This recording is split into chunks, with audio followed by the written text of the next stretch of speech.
জাতীয় সাঁতার, ডাইভিং ও ওয়াটার পোলোর তৃতীয় দিনে হয়েছে ৩টি রেকর্ড। এখন পর্যন্ত মোট রেকর্ড সংখ্যা ১৫।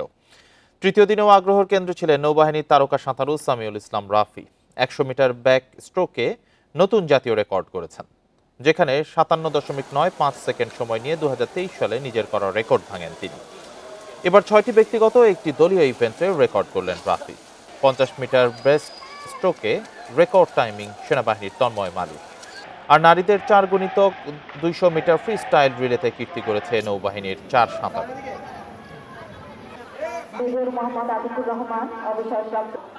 দর্শক যারা আছেন আপনারা গ্যালারিতে চলে যান। ধন্যবাদ।